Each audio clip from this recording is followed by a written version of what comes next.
All right, welcome back, everyone. I'm Sean, and welcome, Brian. We're excited to talk to you today about digital shorts, I believe is the topic. Is that right, Brian? Right on. Absolutely. Let's talk about them. Awesome. We caught wind recently of an awesome blog article from Neville Medora, who is a big copywriting guru, and he had run what appears to be kind of an experiment with digital shorts over the series of a month. I think he did kind of like daily-ish shorts across multiple platforms and had some pretty exciting success with it. So we wanted to share with you. I know digital shorts have become more and more popular, so we wanted to share those insights with you. You want to kind of lay it out, Brian, in terms of how the experiment went? Yeah, sure. So from the article, he attempted to publish shorts on multiple different platforms, and what we really get is a compare and contrast with the results across those platforms in terms of views and uptake. So what's noteworthy and new and noteworthy here is that it was relatively content kind of agnostic. There didn't seem to be tons of CTAs at the end of the content. It was just like, I'm just going to start publishing. And the results there are pretty interesting. So I think probably the obvious place to start is what's been most successful. Yeah, for sure. So just to give our listeners an idea in terms of how the experiment went, I think it was like a daily-ish short video format, under a minute or so, across 4 platforms in particular: Instagram, YouTube, TikTok, and LinkedIn. And in the blog article, which we'll link in the show notes, Neville had shared the results over the month and kind of categorized and gave us feedback in terms of like how he thinks it went for all of the 4 platforms. And from what I understand, in order, in terms of the results that he reported, Instagram did the best of the 4, which was relatively surprising to me. I wasn't expecting that. The second one, which wasn't a surprise, ended up being YouTube. The third was TikTok, and the fourth one was LinkedIn. So from what you read in that blog article, Brian, what surprised you the most? How low? First off, there were a couple of things, but probably the biggest one is how few people are leveraging the LinkedIn side of things. Ironically, right? Where people get this sense where they need to publish kind of everywhere. And of all the platforms you would expect more publishing to be happening, particularly in a business context, I would have thought LinkedIn would have been much more popular in that context. And it turns out, of the 4 he's tested, and of course there's millions of places you can post your stuff. The fact that LinkedIn actually had any performance relative to how little content's out there is awesome in and of itself. And then how much lower it was compared to everything else was also surprising. Yeah, I probably am less surprised by that because I've experimented, I know you know this, with posting native video on LinkedIn. Now, this was kind of before Shorts, a couple of years back, or I should say before Shorts exploded. So the content was probably a little bit longer. That might have something to do with it, but the performance wasn't bad. Like, I saw performance, but I didn't see anything like the numbers Neville's reporting for some of these other platforms.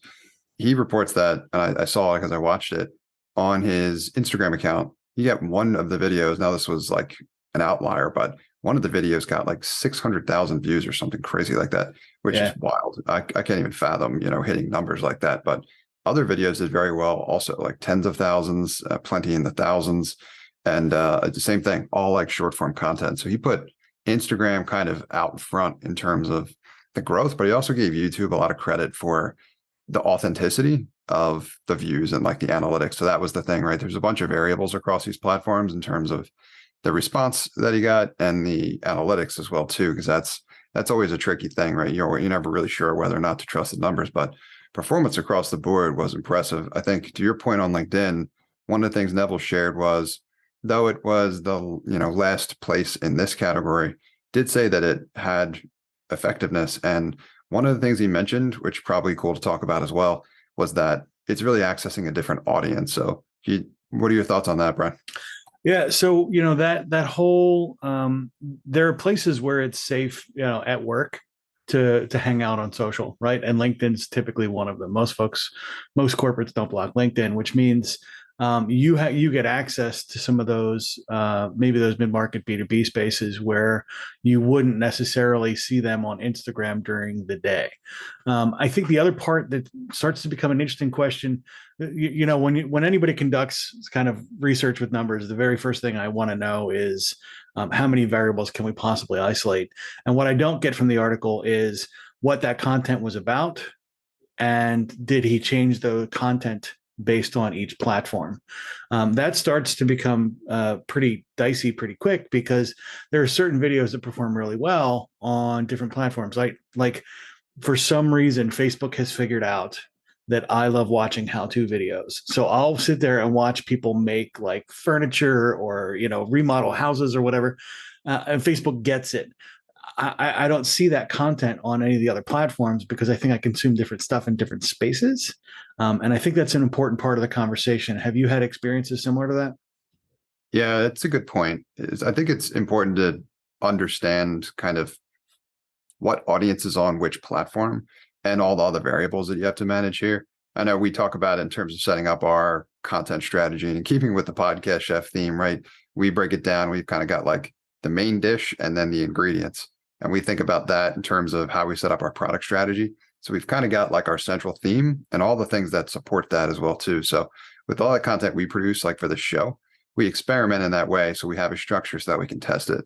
I think that's helpful as well. So there's all those variables, right? The format, the content, the production value, what goes in the video, all that type of stuff. So there's a lot of those variables to have to manage. And then there's what you're talking about as well. So long story short here is I think it can get overwhelming quickly. So more than anything, get the content out there and just start testing it, and then evaluate the results in terms of like what performs well. So let the data kind of drive your decision there. And then with the production value stuff, unless you're partnering with a firm like Podcast Chef or whatever, just kind of get started and then pick that stuff up along the way. Like you can get better with it as you iterate moving forward as well. I do want to talk about the other platforms in Neville's article, in particular in YouTube as well too. So unless you have anything on that previous point, I want to talk more about what you felt surprising about the YouTube results. So yeah, I mean, I don't want to derail. We can come back to it kind of after we go through some of these, but I definitely want to put a pin in the idea that the different content types also are intended to do different things, right? Like what's the purpose of a short versus the purpose of the long form, like in our case, the podcast, and how does that play across these things? So that we're not just idly throwing stuff out there. It's designed to do certain things, which gets back to which content goes in what places and how long should it be. Well said. Yeah, I think that's important. Taking like a data-driven approach to different combinations of those variables that you want to test is probably the best way to do it. Yep. As in, instead of like, in the beginning, you might go a little bit wider. Then you start to learn like what titles get the best traction, which tone, which topics seem to be getting the most views. Like wait till you have enough data to make an informed decision before you start making big changes, probably, right? Yeah, absolutely. And how those views turn into support your overall business strategy, right? So we're not in a popularity contest idly anyway. There is certain value in collecting likes, but in many ways, some of this is fake internet points if it doesn't turn into something that satisfies your business objectives. So how do we use shorts to develop business? How do we use the long form content? How does that work into your overall strategy is probably the biggest part that we're not, a lot of folks are talking about like, how do you develop your social media? How do you leverage shorts? How do you grow your online presence? But the missing piece is that part in the middle that connects all of it to your business and your revenue model and how you're going to make that work. So I want to get back to that. I don't like that's the big elephant in the room for me with all of when anybody puts an article together on likes and stuff like that. The very first thing I'm going is okay. So let's translate that. But in the YouTube space, Sean, you mentioned that there was some surprising data there. So I wanted to get your take on that. Totally. Yeah. And relative to what you just mentioned, I think we can frame it in that context too, because I agree that's important. It's easy to get excited about this once you realize like what you can do relatively quickly with shorts. You can get a lot of views, but like you said, what does that matter? How does that translate into traction or progress or money or whatever? Like whatever your goals are, don't lose sight of that, because it's easy to be like, great, I've got, whatever, Shrute bucks. Yeah, exactly. That translate into something of value. So it's cash it into dogecoin. Yeah, exactly. I think the most interesting thing about the YouTube section of his blog article, Neville's blog article for me, was that the shorts, and he shows a graph where views uptick pretty aggressively. So it starts, the needle starts bouncing quite a bit and starts getting a lot more views, but subscriber growth was flat. Subscriber growth didn't go up. And what he attributes that to is he was just producing the short form content. He wasn't producing the long form content. So while YouTube is promoting the shorts, that might get you views, but he didn't get more subscribers, which I would say, even though you don't own that platform, right, because it's on YouTube, that's still a potential for monetization down the road. And you're still building your community and your sphere of influence. So subscribers are valuable on YouTube as a platform, but it didn't materialize as part of this experiment because the long form content wasn't there to complement the short form content. So I know, Brian, you'll have an opinion about this, of course, because of how our model works with Podcast Chef. So lay it out for the good people here. Like, what should they be doing? How could they take advantage of that? Like, what's the easiest way to basically check both of those boxes? I feel like we need some sort of like pre-recorded, like record a podcast with the trumpets and the angels and the beams of light. Record a podcast and then chop it up into shorts. I mean, that's totally the like easiest and obvious kind of answer.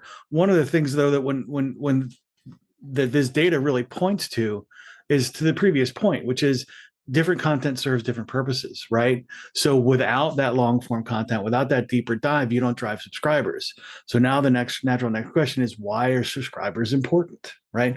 Well, it gives you the chance to regularly communicate with folks that are in your ideal target market. So when we're trying to grow subscribers, it's not just fake internet points or Shrute bucks or dogecoin. It is quite literally to get people that you can communicate with on a regular basis, which starts a relationship. And in podcasts kind of core take on the way you sell in the modern market, it is you do it through relationship development. You do relationship-based selling. So to kind of put a bow on all of that stuff and how it fits together, I think it's important to know that if you don't come at it strategically, if you don't come at it with how, understanding all that stuff, what you're going to get is the experience that I think a lot of our early clients were coming in with, which is, I tried podcasting for a couple of weeks and it just didn't take. And where does that podcast go when it's all said and done, right? Podcast graveyard. So and you've helped people kind of come to grips with this understanding. What are the biggest takeaways that you've come up with there? Yeah, it's well said. I mean, it's about developing it into a routine, in my opinion. And Neville talks about that. So that's one of his takeaways in this blog article from the experiment that he ran, is his recommendation in terms of basically how to leverage shorts. And it's, if you're going to make this a part of your everyday routine and you're going to invest into it as part of your content marketing strategy, the way he recommends doing it is, interestingly enough, very similar to basically the service we offer at Podcast Chef, which was always good to hear, right? Because we're always trying to innovate for our clients. And it turns out that other people feel like there's value there too in terms of that strategy. But it's basically like taking that longer form content, really focusing there, and then chopping that longer form content up into shorter pieces of content to then promote that longer form content. So you can work backwards from it. So I think what's interesting to me, and the strategy that I'd recommend as well too, and kind of the takeaway I took from the blog article, is that our process is meeting the market kind of right where it is right now. So for our clients and what we're doing, which is helping them with everything they need to record the podcast episode, which should be relatively low effort given the other services that we provide. They can record long form. And then when we take that, we chop that up into, we produce that as the episode, but then we chop that up in a bunch of short form content as well too. Now the short form content is great for raising exposure and promoting the show. And then on the platforms like YouTube, because the long form content's there, that will help subscriber growth, which helps them build communities, which helps them then promote whatever products or services they're offering, which should be relevant to the audience that they've designed the show around, which we've helped them with too. So that's kind of my takeaway from it. Brian, I want to get yours as well too. Yeah, and I think, in looking at some of the shorts here, and we've danced around the topic a little bit with what's in the shorts. One of the things that's really kind of, I would say, novel about our approach when it comes to creating shorts is we actually screen the content. So we're not just idly picking between minute 1:03 and 1:45, that's your short. It's we're listening to the content that's created and finding the most relevant and poignant kind of comments, whoever made them. It could be the host, it could be the guests, and turning them into compelling shorts. Not all shorts are created equal, and when you go through a process to create those, that's emotionally driven, that's designed against your target market, that feeds a strategy, you can get consistent messaging. You can get, a repetition of where you want to be a thought leader in the market space. I mean, there's tons of a work that goes into the short selection as well. So it's not just throwing darts at the wall. Well said. I know this is a super interesting topic for us, and it's one that we're going to keep continuing to really focus on because it's a core part of our value prop as we're figuring out how to like raise exposure for our clients and stuff like that too. So thank you for listening, guys. And as we learn more lessons, this will be where we share with you as well too. And also, Brian, thanks for making the time. Yeah, man. Thanks. Thanks for listening to this episode of The Consulting Trap. If you have suggestions for future episodes or would like to be a guest on our show, please send me an email at brian@podcastchef.com. That's BRIAN at podcastchef.com. Before we go, we'd like to thank the sponsor of our show, Podcast Chef. Podcast Chef helps turn ordinary podcasting into a revenue-generating lead magnet for your consulting business. Our Podcasting Done For You service takes away the headache of starting up and running your own podcast. Reach out now to take advantage of our 30-day money-back guarantee. Visit us at podcastchef.com to find out how our team of experts can help you leverage podcasting to take your business to the next level.